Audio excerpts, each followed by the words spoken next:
નમસ્કાર મિત્રો, welcome back to my YouTube channel. આજે હું આવી પહોંચી છું અંજારના પ્રાચીન એટલે કે 1000 વર્ષ જૂના ભરેશ્વર મહાદેવનું મંદિર। અને અંજારમાં લગભગ ભૂકંપ આવ્યો ત્યારે ઘણા બધા અંજારના મંદિરો નાશ પામ્યા, પણ આ મંદિર આજે પણ એવું જ અડીખમ ઊભું છે।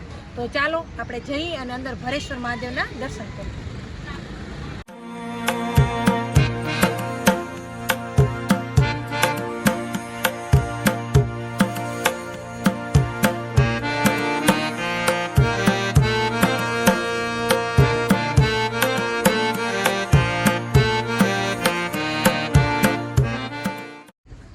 નમસ્કાર મિત્રો, પાયલબેનની ચેનલમાં આપનું સ્વાગત છે। આજે એક જૂનું અને જૂના સમયનું ભગવાન શિવનું એક મંદિર છે અંજાર મધ્યે બગીચાની બિલકુલ અડીને ભરેશ્વર મહાદેવનું, અને ત્યાં આવ્યા છીએ।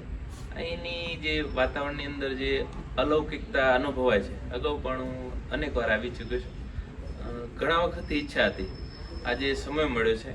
તો આ મંદિર વિશે સૌથી વધારે જેમની પાસે માહિતી હોય એવી વ્યક્તિ આપણે સાથે છે। અમે એના માટે એમનો આભાર માની છીએ, એમને સમય આપ્યો છે, અને સાથે અમે ભાગ્યશાળી છીએ કે એ મળી પણ ગયા। આરતીનો પણ અમે લાભ લીધો છે, આપણે આરતી પણ જોશું આની અંદર। અને વિશેષ આના વિશે જે કંઈ ઐતિહાસિક માહિતી છે આપને એમનો પરિચય અને આ માહિતી એમના જ મુખ। નમસ્તે સર। મારું નામ પ્રફુલ્લગીરી લક્ષ્મણગીરી ગોસ્વામી। હું આ ભરેશ્વર મહાદેવ મંદિરના પૂજારી પરિવારમાંથી અત્યારે મંદિરના પૂજારી અને ટ્રસ્ટી છું। અમારું આ મંદિરમાં વહીવટ સેવાનું મારી આ 7મી પેઢી ચાલે છે। આ મંદિર બહુ જૂનું એવું તો જણાય જ છે એમ, પણ હકીકતમાં સત્તાવાર એ મંદિર એનું ખાસ કરીને ગર્ભગૃહ એ ક્યારે બન્યું છે એની કોઈ સત્તાવાર માહિતી મળતી નથી। મંદિરના ગર્ભગૃહના પ્રવેશદ્વાર ઉપર લાગેલા એક શિલાલેખ મુજબ આ મંદિર સંવત 1889ના શ્રાવણ સુદ આઠમના આ મંદિરનો જીર્ણોદ્ધારનું આ મંદિરના કામ પૂર્ણ થયું અને શિલાલેખ લાગેલો છે। આ મંદિરનો જીર્ણોદ્ધાર માંડવી તાલુકાના મુંદિયાળી ગામના બ્રહ્મક્ષત્રિય ઘોડાના વેપારી શેઠ શ્રી સુંદરજી સિંહજી સોદાગરે ચણાવ્યું હોવાનો શિલાલેખમાં ઉલ્લેખ છે। અને એ વખતે એ વખતના જે ગઈધર હતા જેને આ મંદિર બનાવ્યું, એ ગઈધરનું નામ જગા પિતાંબર એ પણ લખેલું છે। એ શિલાલેખ આજની તારીખમાં હયાત છે, પણ એની અંદરનું જે ગર્ભગૃહ છે એને ગુજરાત સરકારના પુરાતત્વ વિભાગવાળા 10મી સદીમાં બનેલું હોવાનું જણાવે। એટલે 10મી સદીમાં ક્યારે અને કોણે બનાવ્યું છે એ નથી પુરાતન ખાતાવાળા પાસે માહિતી, અને અમે 7 પેઢીથી છીએ એટલે અમારો તો 150 થી 200 વર્ષનો જ અહીંયા કને છે અમારો સેવા પૂજાનો। એટલે અમારા પાસે જૂની માહિતી નથી કે ગર્ભગૃહ ક્યારે બનેલું છે। અને 2001ના ધરતીકંપમાં આ મંદિરના ગર્ભગૃહને નુકસાન થયેલું જણાય છે। મંદિર માથેથી તિરાડો પડી ગઈ છે ગર્ભગૃહમાં, અને ભરેશ્વર મહાદેવ મંદિરના સભા મંડપનું આખું જે ડોમ જે રાસ મંડળી વાળું લાગેલું હતું એ ડોમ આખો બેસી ગયો હતો, અને 4 મહિના રહીને એપ્રિલ મહિનામાં અમે એને ડોમને ઉતરાવી લીધો અને ઉપર પછી પતરા લગાવી દીધા છે। હાલ એકાદક વર્ષ પહેલાં એ સભા મંડપને આજુબાજુ બધું સમારકામ કરીને મંદિરનો જીર્ણોદ્ધાર કરાવ્યો છે, પણ મંદિરનું ગર્ભગૃહ જે છે એ એઝ ઇટ ઇઝ જેમ હતું તેમનું તેમ છે। એમાં વરસાદ વખતે ચોમાસામાં વરસાદના પાણી પણ નિજ મંદિરની અંદર માથેથી પડે છે। પુરાતન ખાતાવાળાને 2 થી 3 વખત રજૂઆત કરેલી છે કે ત્યાં તમે આ કરાવી દો, નહીંતર અમને બનાવવા માટે રિપેરિંગ કરવા માટે મંજૂરી આપો, જેથી કરીને મંદિરની અંદર આવું કોઈ પાણીની તકલીફ ન થાય અને સચવાઈ રહે। આ ભરેશ્વર મહાદેવ મંદિર એ અંજારમાં કચ્છમાં પણ બહુ એકદમ પ્રખ્યાત મંદિર કહેવાય છે. પણ અંજારમાં તો શિવ મંદિરમાં જૂનામાં જૂનું મંદિર ગણાય છે. એ વાત તો સાચી જ છે. અને અહીં કને શ્રાવણ મહિનામાં 4 સોમવારના મેળા ભરાય. શ્રાવણ મહિનામાં સવારના ભાગમાં દર્શનાર્થીઓ સવારના 5:30 વાગ્યાથી કરીને 11:30 સુધી દર્શનાર્થીઓ આવતા હોય છે. અને ચાલુમાં બાકીના 11 મહિનામાં પણ દર્શનાર્થીઓ એવા છે 70-80 દર્શનાર્થીઓ જે સવાર અને સાંજ નિયમિત દર્શન કરવા આવે છે. એટલે આ મહાદેવના પરચા છે, આનો ઇતિહાસ પણ છે. આના પરચા હોવાના કારણે આ મંદિરને લોકો બહુ માને છે. મહાદેવને એના પોતી બાધાઓ લેતા હોય છે અને બાધાઓ પૂરી થાય એટલે પૂરી કરવા પણ આવતા હોય. આખું મંદિર સંકુલ છે એ 1.5 એકર વિસ્તારમાં ફેલાયેલું છે. એમાં મુખ્ય મંદિર ભરેશ્વર મહાદેવ મંદિર સિવાય બીજા 4 શિવ મંદિરો છે.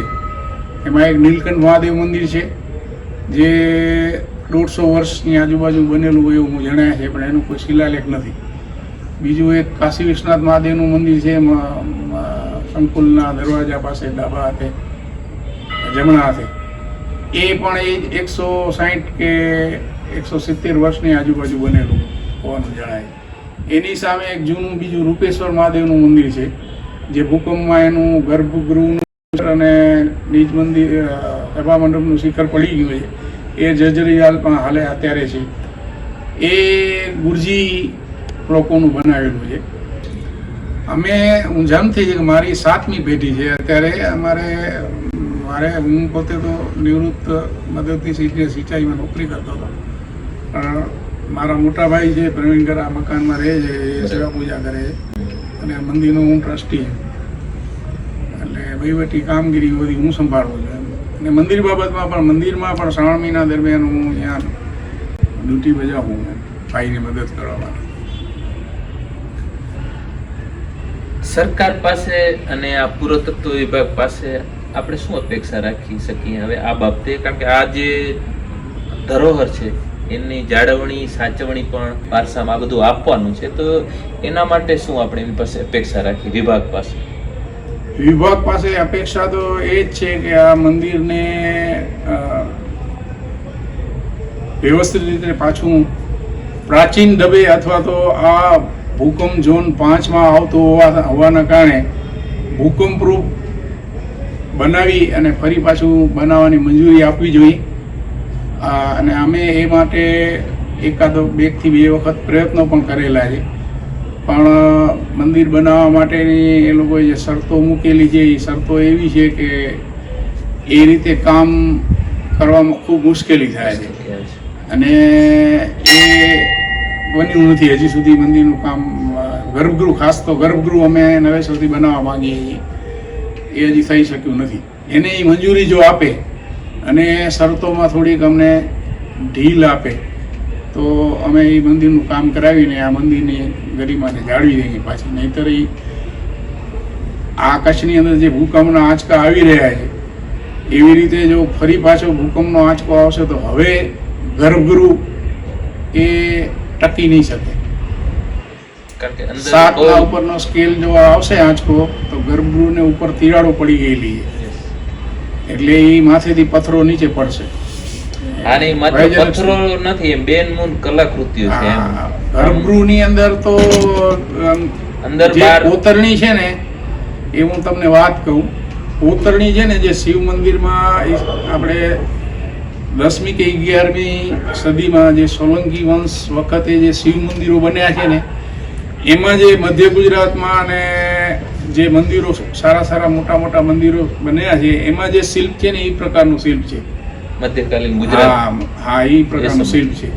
પણ એના ઉપરથી આપણે એમ ન કહી શકીએ કે આ 10મી કે 11મી સદીમાં બનેલું છે. એનું કારણ છે કે શિલ્પ કોતરણી કળા તો એક કારીગરી કહેવાય.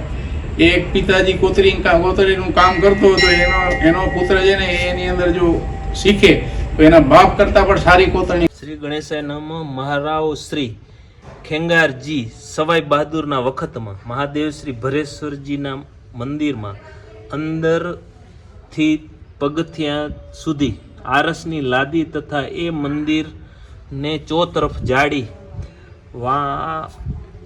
જાડિયા સંવંત 1966 માગસર સુદ એકમ ને દિવસ અંજારના મિસ્ત્રી ગોવિંદ નારાયણ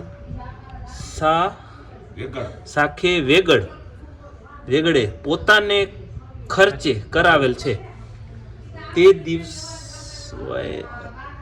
તે સિવાય અર્પણ. ઓકે.